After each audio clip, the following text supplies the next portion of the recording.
살아서 우리 주님 오시는 날 영원한 천국의 상급의 주인공들 되게 하옵소서. 오늘 또 예배 드리면서 하나님을 사랑하는 마음으로 하나님께 정성스럽게 예물 드려 싸우니 감사의 예물 11절 드린 손길마다 하나님의 은혜가 있게 하여 주옵시고 넘치는 하나님의 은총이 이들 가정과 사업장에 있어지게 하여 주옵소서.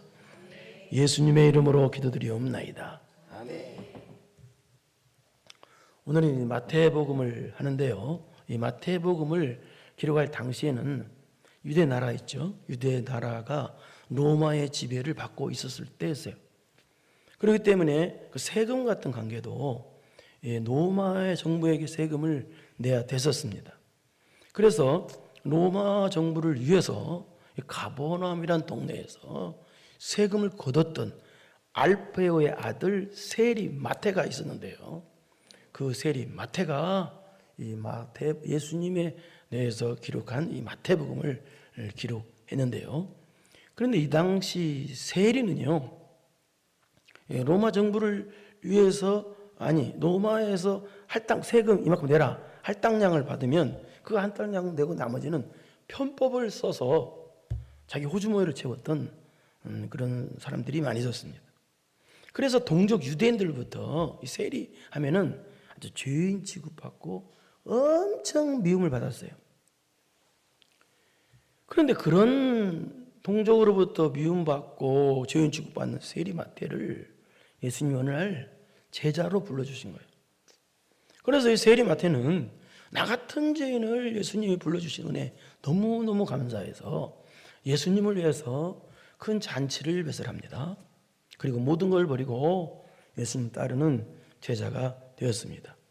그 동정 유대인으로부터 미움받고 아주 죄인 취급받는 세리 마태가 예수님에 대해서 기록한 것이 마태복음이라 그 말입니다. 그럼 마태복음은 예수님에 대해서 어떻게 말하고 있을까요? 마태가 기록한 이 마태복음은 예수님에 대해서 어떻게 기록하고 있습니까? 그것은 예수님은 유대인의 왕이다 라고 기록하고 있습니다. 이 말은 유대인들은 다 아는 말이에요. 유대인의 왕이다 그러면 구원자다, 메시아다, 유대인들은 다 알고 있어요. 왜냐하면 유대인들은 구약 성경을 보잖아요. 그래서 구약에 보면은 다윗왕의 후손, 이새의 뿌리, 다윗왕의 후손을 통해서 구원자가 오신다, 왕이 오신다, 그렇게 알고 있었어요. 그래서 유대인들은 유대인의 왕이 오신다 그러면 메시아가 오신다는 걸 알고 있었어요. 그래서 메시아가 오셔서 유대를 구원하고 세계 모든 사람들에게 복을 주신다, 그렇게 알고 있었다는 얘기예요. 그래서 마태복음에서는 유대인의 왕이다 그러면 구원자 메시아라고 알고 있는 유대인들에게 너희들이 십자가에 못 박은 그 예수가 바로 유대인의 왕이다. 그래서 예수님은 유대인의 왕이다, 왕이신 예수님에 대해서 설명한 내용이 마태복음이다, 그 말입니다. 그래서 마태복음은 이 시작부터 예수님은 유대인의 왕이시다라는 걸 증거하는데요. 그래서 마태복음 1장에 보면은 왕의 족보가 나와요. 왕의 족보, 다윗왕의 족보, 예수 그리스도가 이렇게 왕의 족보로 오셨다, 유대인의 왕이시다, 그 증거하고 있고, 2장도 역시 예수님이 유대인의 왕이시다라는 걸 증거하는데 누구를 통해서 증거하느냐? 동방 박사들을 통해서 입으로 증거하게 만들어요. 근데 조금 문제가 있죠. 거기서는요. 2장 1절 한번 보겠습니다. 마태복음 2장 1절 시작.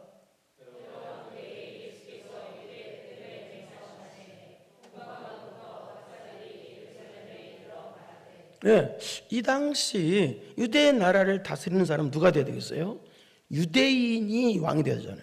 한국을 다스리면 한국 사람이 왕이 돼야 되지, 다른 사람이 왕이 되면 안 되잖아요. 그런데 이 당시 유대 나라를 다스리는 왕은 누구였냐면은 에돔 사람 안티파터라고 하는 에돔 사람이 있는데 그 에돔 사람 안티파터의 아들 헤롯이 왕이었어요.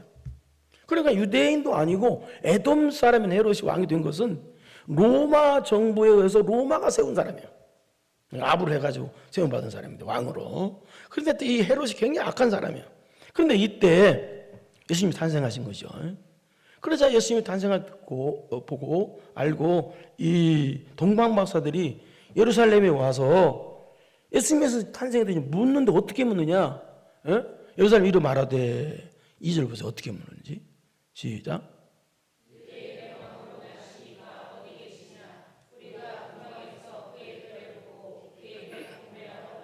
예수님을 찾는데 뭘 찾아요? 유대인의 왕으로 나시니까 어떻게 했으냐. 2장에서 유대인의 왕을 증거하고 있죠. 유대인의 왕이네. 유대인은 왕을 찾아.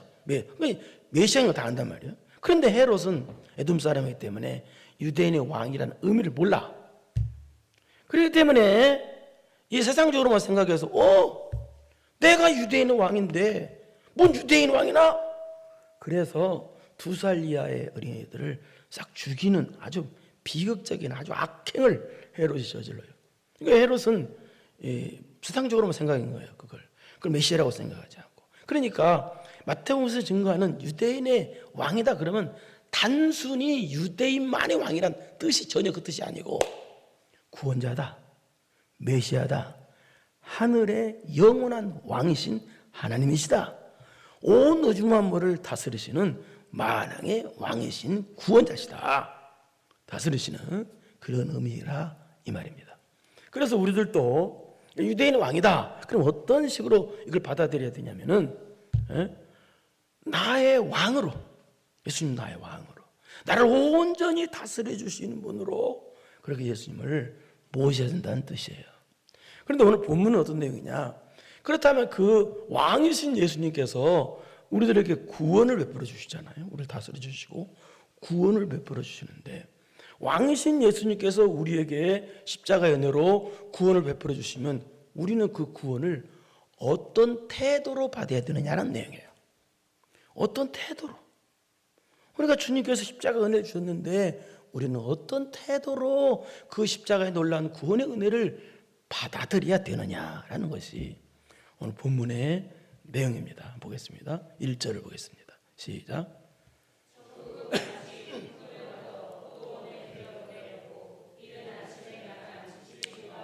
여기 보니까 세 부류가 나오죠. 천국, 품꾼, 그 다음에 품꾼, 포도원, 집주인 이렇게 세 부류가 나옵니다. 여기 천국은 아니니까 이 품꾼은 누구냐? 저와 여러분을 뜻해요. 저와 여러분. 포도원은 뭘 뜻하냐? 천국을 뜻하고 교회를 뜻하고 구원받은 무리를 뜻해요. 그 다음에 그럼 집주인은 누구냐? 뭘 뜻하느냐? 하나님을 뜻해요. 그런데 이 집주인이 포도원에 이제 그 일꾼을 원래 갔는데, 그런데 성경 보면은 교회를 포도원에 많이 비유를 합니다. 그 이유는 포도원은 반드시 뭐가 필요하냐? 포도를 심고 가꾸고 돌보는 일꾼이 꼭 필요한 거예요. 포도원은요. 이 말은 무슨 말이냐? 교회를 왜 그래서 포도원이라고 그랬느냐? 교회를 세우시고 교회를 돌봐주시고 관리하는 분이 누구냐? 예수님이란 뜻이에요. 목사가 관리하는 것이 아니라 예수님이 교회를 세우시고 예수님이 관리하신다. 그래서 교회를 포도원으로 비유한 겁니다. 또 그리고 포도원은 또 어떤 의미가 있느냐? 교회를 포도원으로 비유한 이유는, 포도원은 왜 합니까? 여러분, 포도원은 나무를 목재를 얻기 위해서, 관목을 얻기 위해서 포도원 합니까? 전혀 아니죠. 포도는 딱 한 가지예요. 뭐예요? 열매를 얻기 위해서 하는 거예요. 열매. 그래서 교회를 포도원으로 비유하신 것은 하나님께서 우리에게 원하시는 건 딱 하나, 열매라는 거예요. 여러분, 신앙의 열매, 성령의 열매, 전도의 열매, 그 열매를 원하신다는 거예요. 네. 그래서 이제 그 집 주인이, 포도원 주인이 일꾼을 필요해서 일꾼을 찾으려고 이른 아침에 나가셨다는 거예요. 이 말은 또 무슨 말이냐? 이런 뜻이 있습니다. 예수님께서 우리를 왜 구원해 주셨느냐? 주의 일하라고, 여러분. 그래서 예수님 믿고 구원받은 사람들은 반드시 뭐 해야 되느냐? 주의 일을 해야 된다는 뜻이에요. 그리고 우리를 불러주셨다, 부르시기 위해서 가셨다, 불러주셨다는 이 뜻은 무슨 뜻이냐? 우리 인간의 노력으로 천국에 가는 것이 아니라 하나님께서 불러주시는 은혜를 받아야 천국에 간다. 그런 의미가 있습니다. 2절을 보겠습니다. 시작.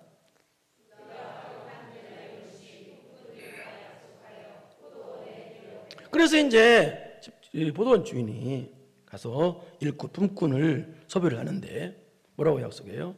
하루 품사 한 데나리온 줄게, 한 데나리온 줄 테니까 와라, 일하러 와라.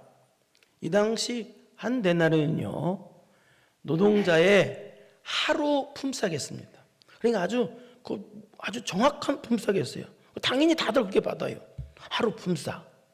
예? 그런데 문제는 또 이 집 주인이, 보도원 주인이 여기서 뜻할 때 능력이 없어서 일꾼을 모집한다, 전혀 그 뜻이 아닙니다. 또 여기서는 우리를 왜 불러주냐 그러면, 우리는 품꾼이라고 그랬죠. 그러면 왜 불러줬냐? 그 불러준 것은 우리를 훈련시켜서 우리를 복받을 그릇 만드시려고. 또 이 말은 무슨 말이냐? 보도를 불렀다는 뜻은 우리에게 천국의 영원한 복을 주시기 위해서 우리를 불렀다는 뜻이에요. 그러니까 하나님께서 우리를 불러주신 것도 은혜고, 우리가 교회 와서 주의 일을 하는 것도 은혜란 얘기예요. 그래서 우리의 태도는 나 같은 죄인을 불러주신 은혜 감사하고, 내가 주를 위해서 일할 수 있다는 그 자체도 은혜이니까 감사하는 마음으로 일을 해야 된다, 그런 의미가 있다, 그 말입니다. 3절을 보세요. 그래서 이제 불러주셨는데 3절 또 봐봐요. 시작.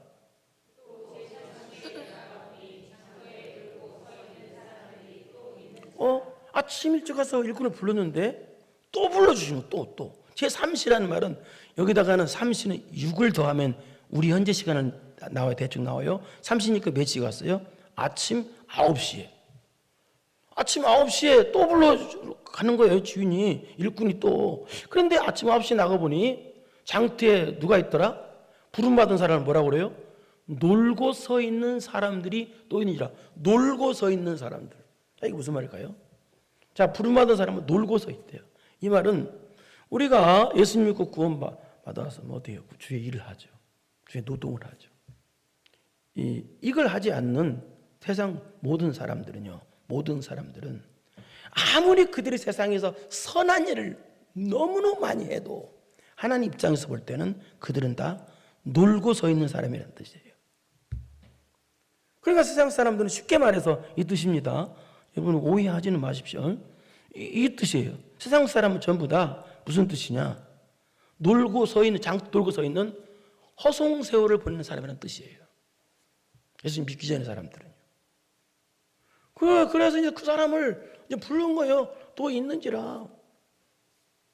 그래서 4절 시작.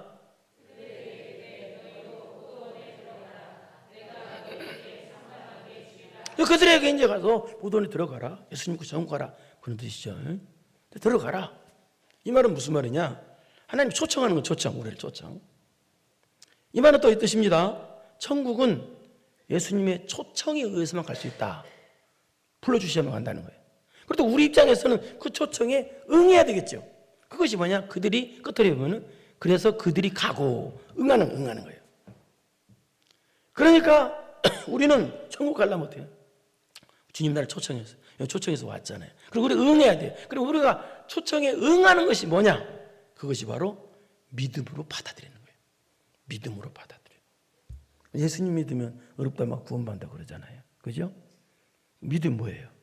믿으면 구원을 받아요. 그런데 그 말이 틀렸어요. 목사님 이단 아니에요 그러면? 믿음이 구원인데 왜 틀렸어요? 맞는데 틀렸어요. 이게 무슨 말이냐? 예수님께서 뭐라고 말씀하셨어요? 위로부터 나지 아니하면, 하늘부터 나지 않으면 어떻게 해요? 천국 못 간다고 그랬어요. 그러니까 믿음으로 구원받는, 맞는데 어떤 믿음? 시작. 변화받은 믿음. 그냥 믿음이 아니라 변화받은 믿음만이 구원을 받는다. 그 뜻이에요. 그래서 믿음으로 구원을 받는다. 100% 맞는데 또 틀려요, 그 말이. 왜? 변화만 믿는 사람도 많잖아요. 변화 안 받고 믿는 사람들. 그래서 그 뜻이에요, 이게. 그들이 가고, 이런 변화받아 믿음 가죠. 그런데 5절. 자, 여기까지 이제 불러서 그만 불러야 되는데 5절 또 부르세요. 시작. 6시는 몇 시예요? 12시. 9시는 오후 3시. 그러니까 아침 부르다가 또 9시에 또 부르고 또 12시에 부르고 오후 3시에 계속 부르시는 거예요. 이거 뭐 끝도 없어. 이 뜻은 무슨 뜻이냐? 이 뜻입니다. 세상 끝날까지 하나님께서 저와 여러분을 부르는 것은 계속된다. 즉 구원의 은혜는 계속 하신다. 그 뜻입니다. 그렇다면 왜 세상 끝날까지 예수님께서 계속 우리를 불러주실까요? 예수 믿으라고 교회 나오라고 예배 드리라고 불러주실까요? 그 이유는 이 뜻입니다. 인생은 딱 한 번 살잖아. 연습이 없어, 연습. 그런데 그 인생이 짧아. 금방 지나가. 그런데 이 한 번뿐이 없는 기회에 예수님을 안 믿으면 어떻게 돼요? 영원히 멸망이야. 끝장나는 거야. 그래서 예수님께서 세상 끝날 때까지 어떻게 해요? 절박하고 간절하게 급하게 여러분을 부르신다는 뜻이 그 뜻이에요. 또 우리를 끊임없이 사랑하시기 때문에 우리를 또 이렇게 계속해서 불러주신다는 거예요. 계속해서. 그렇다면 예수님께서 이렇게 계속해서 절박하고 간절하게 저 여러분을 부르시는데, 그럼 우리의 부르심 앞에 우리 태도는 어때야 되느냐? 우리 태도. 이사야서 6장 8절을 보겠습니다. 시작.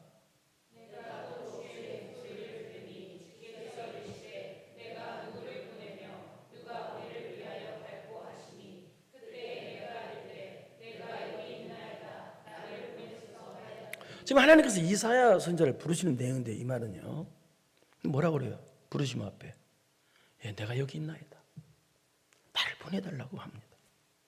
이게 우리의 태도라는 거예요. 하나님이 우리를 간절하고 절박하게 부르실 때 이사야 선지자처럼 제가 여기 있습니다, 저를 불러주세요. 주님께서 나를 써주시고 내가 주를 위해서 일하는 거 놀라운 복이니까 나를 좀 불러주세요. 내가 주님께 쓰임받고 싶습니다, 나를 써주세요. 이런 반응이 있어야 된다는 뜻이에요. 이게요. 근데 사람들은 그런 반응을 안 하나요? 교회 나오라고 하면 영원토록 천국과 복받으라는 뜻인데, 교회 나오라는 소리처럼 복받으라는 소리는 이 세상에 없습니다. 최고 복받으라는 소리인데, 왜 사람들은 반응을 없을까요? 그 반응이 은혜를 구경만 했지 체험을 안 해서. 방금 전에 얘기했던 대로 믿음은 있는데 변화받은 믿음이 아니라서 그러는 거예요. 놀라운 십자가는 구경을 하면서 그 십자가가 나를 변화를 못 시킨 거야. 변화가 안 된 거야. 참, 못 시킨 게 아니라 내 안에 예수님의 십자가가 없는 거야. 보기만 했지. 내가 자주 그런 이야기 해줘, 여러분에게. 어떤 사람 전도하는 걸 봤는데 어떤 사람이 온갖 인상을 쓰면서 괴로운 표정으로, 죽기 아니면 어떤 이상한 표정으로 전도하는 걸 봤어요. 나는 그 사람을 보면서, 아니 저 사람 왜 저런 표정을 갖고 전도를 하지? 전도하는 것이 최고 복인데, 은혜인데, 기쁜 표정으로 하지. 그 사람 천국 가기 싫은데 왜 천국을 말하지? 그런 이상한 생각을 해서. 왜 그럴까요? 그 사람도 믿음은 있는데 변화받은 믿음이 아니라서 그러는 거예요. 변화받은 믿음은 그럴 수가 없어요. 그런데 또 보십시오. 6절에 또 부르십니다.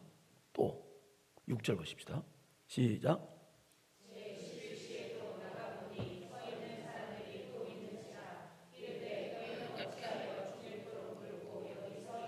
네, 11시는 몇 시예요? 지금 일을 마치려면 이 당시 6시에 통상 마치는데 6시에, 11시는 오후 5시야. 그러니까 일을 마치기 전에 1시간 전이야. 근데 1시간 전에 또 주인은 나가셔가지고 또 일꾼을 불러요. 근데 보니까 어떤 사람은 종일토록 놀고 서 있는 사람이에요. 그래서 이제 나가서 부르시기 전에 예수님께서 이제 여쭤보시는 거예요. 주인이, 너 왜 종일토록 놀고 여기 서 있냐? 라고 물으니까 대답하는 말이 7절이에요. 자, 5시 일 마치기 1시간 전에 사람한테 가서 시작. 뭐라고 대답해 봅시다. 시작.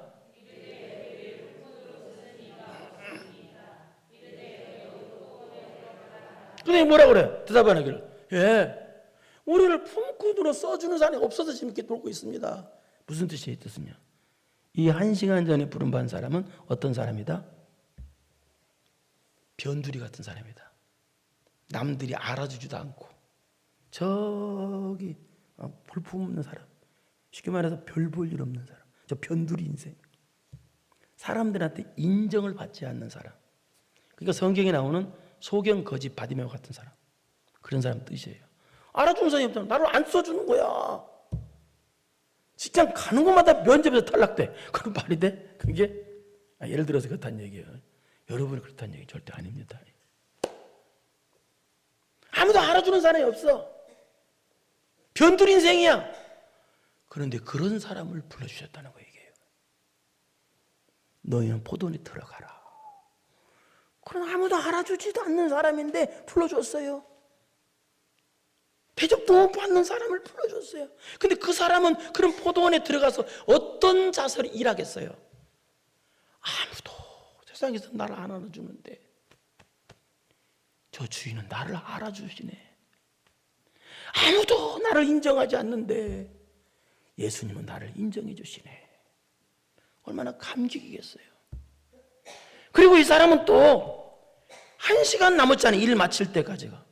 그러면 1시간 남은 일 마칠 때까지 이 사람은 어떻게 일하겠어요? 최선을 다해서 이 1시간 남은 이 1시간 얼마나 최선을 다해서 일하겠어요. 남들은 하루 종일 일하는데 나는 1시간이야. 최선을 다해 일할 거 아니에요. 이 사람은요. 1시간 전에 부른 사람은요. 부름받은 사람은요. 자, 그래서 이제 6시 일 마칠 때가 됐습니다. 근데 정산을 해야 되잖아요. 계산을 해야 되잖아요. 8절 보세요. 시작.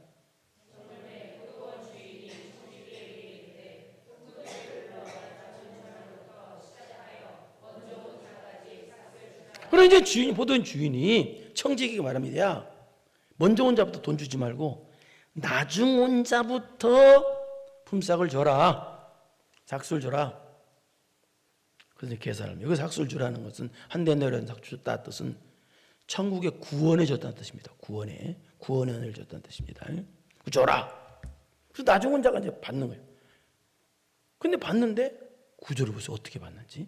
시작.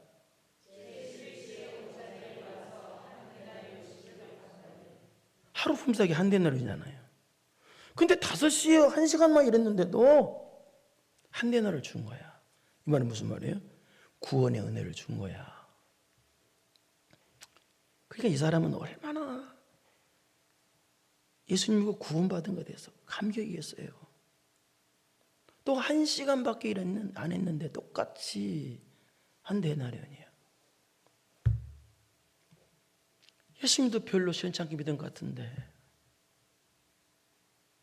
나를 구원해 줬어. 그러니 그 은혜 얼마나 감사하겠어요. 이 말은 이 뜻입니다. 또 우리가 신앙생활할 때 마치 5시에 부름받은 사람처럼, 오후 5시에 부름받은 사람처럼, 즉 일 마치기 1시간 전에 부름받은 사람처럼 우리가 신앙생활할 때 다 같은 주인 불러주시다니. 남들은 다 알아주시다는데 다 같이 부족한 사람을 불러주셔서 아무것도 한 것도 없는데 이렇게 구원해 주시다니 정말로 감사합니다 하고 은혜에 대한 감격과 감사한 마음으로 신앙생활 하라는 뜻입니다. 그게 처음에 말한 그 뜻이 이게요. 여러분 신앙생활을 난 받을 만하지 뭐 가지고 뭐 내가 뭐 대단하니까 나를 예수님 믿으러 갔겠지 뭐 그게 아니란 얘기예요. 이게 그 뜻이 그 비유예요 이게요. 어떻게 어떤 태도로 예수님의 십자가 은혜 앞에 우리는 어떤 태도로 신앙생활을 해야 되느냐라는 거지요. 말씀을 들을 때도 감격하는 마음으로 감사하는 마음으로 교회 예배당에 나올 때도 그냥 나오지 마세요. 하나님이 나를 이렇게 불러주셨어. 감사 감격하는 마음으로 이게 이렇게 신앙생활 하라는 내용의 뜻이에요. 그런 태도로 그냥 시계추만이 왔다리 갔다리 그게 아니란 얘기입니다. 그러자 이 장면을 본 먼저 온 자들이 먼저 믿는 자들이 10절을 보겠습니다. 시작.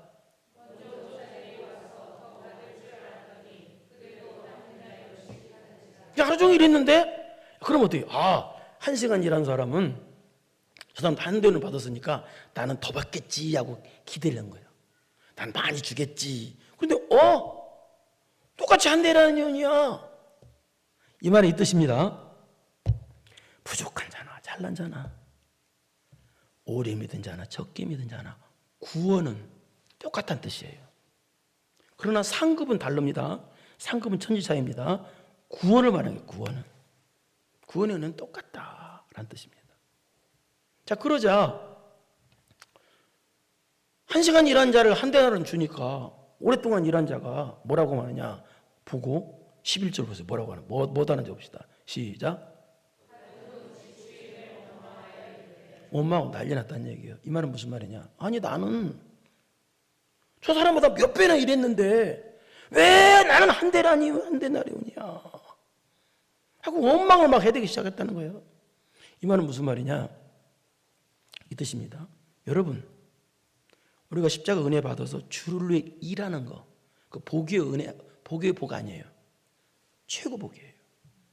여러분이 주를 위해서 헌신하고 드리고 헌금하고 예배 드리고 여러분이 충성하고 일하고 땀 흘리고 수고하는 그거 지상 최대 복입니다. 그런데 이 사람들은요, 지금 이 먼저 온 사람들은 주를 위해 일하는 것을 복이고 은혜라고 생각을 안 한 거예요. 잘못된 거죠. 그리고 두 번째는 이 사람들이 왜 일을 하고도 원망을 표현했느냐? 그 이유는 주의 일하는 때 주 일하는 것을 은혜로 안 보고 대가로 받기 때문에 그래요. 무슨 말이냐? 주님에서 일하는 것을 은혜의식으로 일하는 것이 아니라 대가의식, 보상의식을 가지고 이랬기 때문에 그래요. 내가 이만큼 드리면 이만큼 주겠지. 내가 이렇게 하면은 하나님 이렇게 주겠지. 이런 대가의식, 보상의식을 갖고 있기 때문에 나는 엄청 했는데 왜 안 주자는 거지. 은혜의식이 없어져 버린 거지, 사람은. 그러니까 성경대로 말하면 좀 무슨 얘기냐 말하면 못된 사람들이죠.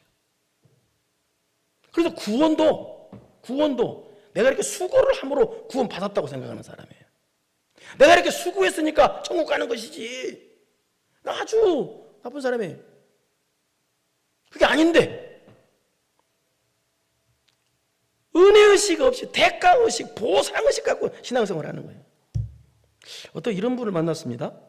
어떤 여자분이 나는 애 키우는 것이 너무 힘들고 너무 힘들어 죽겠어요. 고생해요. 원망하는 사람 봤어요?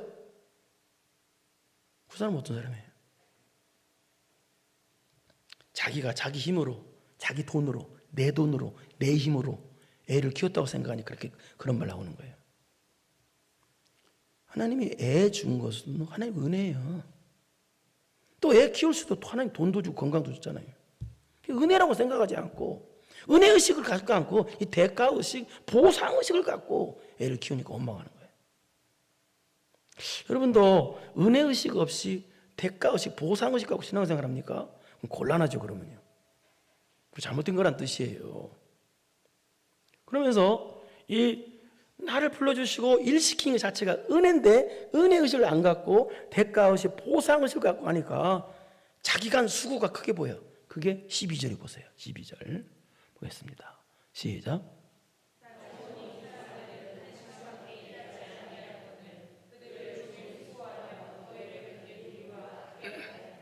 뭐라고 그들이 원망하는 소리입니다. 아니 이 사람들은 1시간 일했는데 우리는 종일 수고하고 종일 더위와 견디고 싸우면서 이렇게 죽도록 일했는데 수고했는데 왜 안 줍니까? 이 말은 뭐야? 자기 수고를 굉장히 강조해요. 수고를 굉장히 강조한다고. 내가 이렇게 교회에 이렇게 헌금하고 내가 이렇게 충성됐는데 왜 자기 헌신과 수고를 굉장히 강조해? 왜? 은혜 의식이 없으니까. 그 사람한테 십자가 없는 거예요. 이 사람한테. 그리고 또 이 사람도 왜 그러느냐? 나를 불러주시고 나에게 일 시켜주신 그 하나님, 나를 사랑했기 때문에 그렇게 불러줬잖아요. 십자가 사랑. 그 예수님의 사랑, 그걸 몰라서 하나님을 안 사랑하니까 이런 식으로 하는 거예요. 여러분, 사랑하면요 수고가 수고로 느껴지지 않습니다. 결코. 애를 키우는 엄마가 애가 똥치고 오줌치고 애 그러는데도 수고로 느껴요? 엄마들이 수고라고 느끼는 엄마들 없어요. 왜? 사랑하니까 애가 똥냄새도 된장 냄새 나는 거예요. 사랑하면 수고가 기쁨이에요. 내가 하나님을 안 사랑하니까 그 주물리 조금 했다고 그거 가지고 목에다 힘줘? 안 사랑하니까 그러는 거야. 사랑해봐. 내 생명을 다 드려도 안 아깝지. 아멘은 집에 가서 해도 되고요. 추석 지나고 해도 되고요. 그걸 말하는 거예요. 여러분, 은혜의식을 가지고 신앙생활을 합니까? 아니면 대가의식, 보상의식 가지고 신앙생활을 합니까? 여러분은요. 그러면서 이렇게 원망하자 예수님께서도 말씀하시는 게 13절입니다. 보실까요? 시작.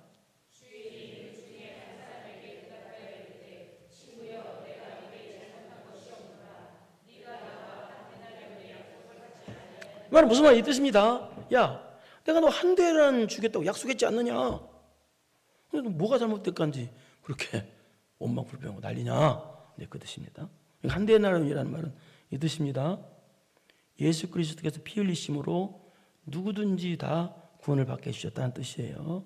이 자나 이런 자나 저런 자나 똑같은 은혜 주셨다 누구든지, 그 뜻입니다. 그러면서 14절 예수님이 계속 말씀하십니다. 지금부터는 계속 예수님이 말씀하시는 거예요. 시작.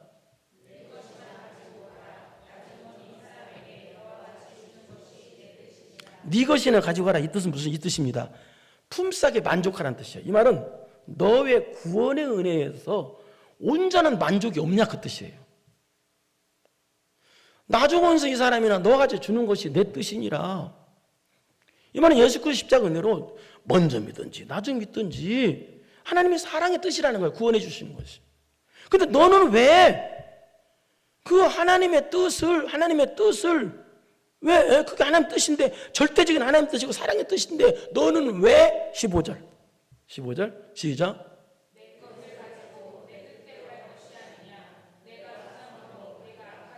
너는 왜 내가 사랑을 베푸는 그 사랑을 그렇잖아요. 똑같이 은혜 베풀어 주시고 똑같이 구원해 주는 거, 그 놀라운 사랑이잖아요. 너는 왜 선을 하나님의 선을 악하게 보느냐 그 뜻이에요. 너는 하나님의 사랑을 악하게 보냐? 너는 하나님의 은혜를 왜 악하게 보느냐? 내 이놈 그 뜻이에요. 이게 여러분도 은혜가 떨어지고요, 믿음이 떨어지고 시험 들면요, 은혜를 악하게 봐요. 은혜를 안 좋게 보고 은혜를 은혜로 안 봐요. 신기하죠? 사람도 이상해져요. 그렇게 되면 정신이 이상해져요. 곤란하죠. 그러면요, 또 은혜를 구분도 못해요.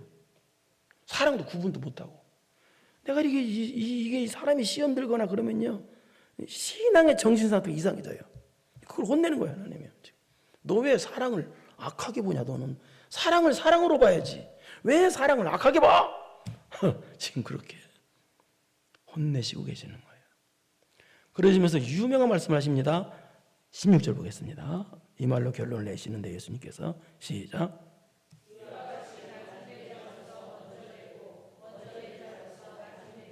이 뜻은 이 뜻입니다. 먼저 믿다가 나중 된다 그 뜻이 아니고요. 물론 그 뜻도 조금 담고 있습니다만 그 뜻이 아니고 이 뜻입니다. 5시에 부름받은 사람답게 나 같은 죄인을 불러주시는 은혜에 감사해서 그 감사와 감격을 가지고 신앙생활을 해야 된다는 뜻이에요. 그러니까 하루 종일 이랬는데 나는 이게 조금 준다, 원망 불평하는 그런 은혜의식 없이 대가의식, 보상의식을 갖고 일하는 사람처럼 되지 말아라. 그러니까 우리는 신앙생활 할 때 마치 우리가 하루 종일 일했어도 마치 1시간 일하는 사람처럼 신앙생활하는 뜻이에요. 그 뜻이에요. 우리 내 인생을 다 바쳐 주를 헌신했어도 마치 1시간 일한 사람처럼 나 같은 죄인을 불러주시는 은혜 감사합니다. 내가 주님을 위해서 한 것은 아무것도 없습니다. 다 들여놓고도 아무것도 없습니다. 의인과 악은 오른편, 왼편 거기서도 나오잖아요. 악인은 뭐라고 말해요? 오른편, 왼편에는 악인은요. 내가 이렇게 했습니다. 줄려서 이렇게 많이 하고 병든 자를, 가난한 자를 주고 헐벗은 자를 다 했습니다. 근데 예수님은 오른편에 있는 자에게 너는 나를 위해서 뭐 해줬고 이것도 했고 다 했다. 가난한 자를 위해서 다 했다. 그러니까 뭐라고 하냐? 오른편에 있는 자가 뭐라고? 이런 말이에요. 언제 우리가 주를 위해서 했습니까? 라고 그래요. 자기가 한 것도 몰라. 왜? 은혜의식을 갖고 했기 때문에. 나 같은 죄인 살리신 주의 놀라와 이뤘던 생 찾았고 광명을 얻었네. 큰 죄악에서 건지신 그 다음 뭐예요? 주 은혜에 고마워 또 나를 나 처음 믿은 그 시간 그때 귀하다. 이제껏 내가 산 것도 뭐예요? 주님의 은혜라. 또 나를 장차 본향에 인도해 주시리. 그게 뭐죠? 예?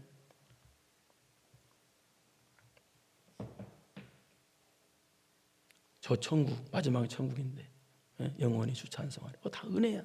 은혜. 다 은혜입니다. 이게 바로 1시간 전에 부름받은 사람의 모습이에요. 그게 바로 누가 되라? 네가 되라는 뜻이야. 네가. 신앙생활 그렇게 하라는 뜻이 이게요. 아무도 알아주는 사람 없는데 주님이 나를 알아주셨네. 세상에 나보다 똑똑한 사람 너무 많은데 나를 불러주셨네.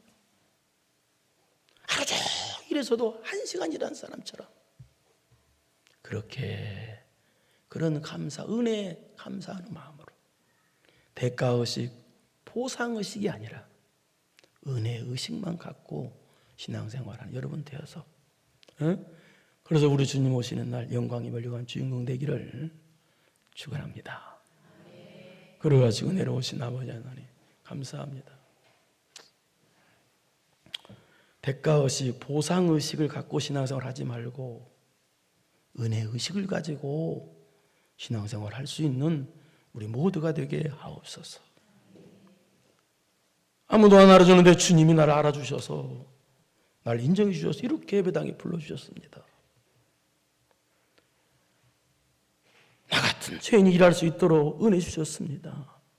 아무것도 한 것이 없는데 주님이 나를 일을 시켜주셨습니다. 이거 은혜인데 상급 주시려고. 이런 은혜의식을 가지고 신앙생활하는 신앙 승리자들 다 되게 하옵소서. 예수님의 이름으로 기도드리옵나이다. 아멘. 이제는 우리 구주 예수 그리스도의 은혜와 전능하신 하나님 아버지의 무한하신 사랑하심과 성령님의 교통교제 감동 감화하심이 은혜의식을 가지고 신앙생활하기로 마음 깊이 결단하고 돌아가는 사랑하고 사랑하는 성도들 머리머리 위에 이제로부터 영원토록 함께 있을지어다. 아멘.